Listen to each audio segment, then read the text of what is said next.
తిరుపతిలోని తాతానగర్ యూత్ ఆధ్వర్యంలో శనివారం సాయంత్రం భోగి సంబరాలు ఘనంగా నిర్వహించారు. ప్రతి ఏడాది భోగి పండుగ ముందు రోజు తిరుపతి తాతానగర్ యూత్ ఆధ్వర్యంలో తాతయ్యగుంట గంగమ్మ కూడలి వద్ద భోగి మంటలు వేయడం సాంప్రదాయంగా వస్తోంది. అందులో భాగంగా శనివారం సాయంత్రం స్థానిక నాయకులు, యువకులు కలిసి పెద్ద ఎత్తున భోగి మంటలు వేసి సంబరాలు జరుపుకున్నారు.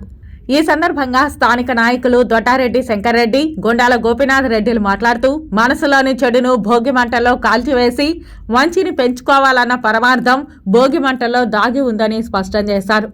పురాణ ఇతిహాసాల ప్రకారం పాండవులు అరణ్యవాసంలో బకాసురుడు అనే రాక్షసుని వధించి ప్రజలకు విముక్తి కలిగించిన రోజు కూడా భోగి పండుగ రోజు అన్నారు.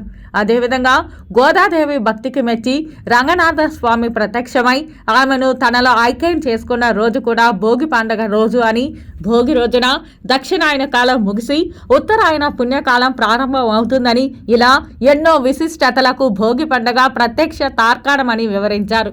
ప్రజలందరూ సంక్రాంతి పండుగను సుఖ సంతోషాలతో జరుపుకోవాలని ఆకాంక్షించారు. ఈ కార్యక్రమంలో పొన్నాల జయజిరెడ్డి, తొండమనాటి సుబ్రహ్మణ్యం రెడ్డి, కామేష్ బాబు, రహీం, తిప్పు ప్రసాద్, గజేంద్ర నాయుడు, ఆయుధ్ భాషా, ప్రభాకర్ రెడ్డి, లక్ష్మి, శ్రీలత, కావ్య, ధనలక్ష్మి తదితరులు పాల్గొన్నారు. దగ్గర ఈ భోగిని జరుపుకుంటున్నాము. ఈ భోగి ముఖ్య ఉద్దేశం మనసులోని చెడుని దహనం చేసి రేపటి నుంచి భోగి కాంతులతో మనిషిలో మంచి ఆలోచనలు, మంచి వరవడితో అందరూ సుఖ సంతోషాలతో జీవించాలని, ముఖ్యంగా మేము ఈ భోగి కూడా పొల్యూషన్ ఉండే పదార్థాలు ఏది వాడం. మేము తాటి మొట్ట, టెంకాయ మొట్ట, ఇలాగే చింత ముద్దులేసి ఈ భోగిని ప్రతి సంవత్సరం జరుపుకుంటాము. ఈ భోగి వెలుగులతో ప్రతి ఒక్కరి ఇంటిలో భోగి వెలుగులు వెలగాలి, అందరూ బాగుండాలి.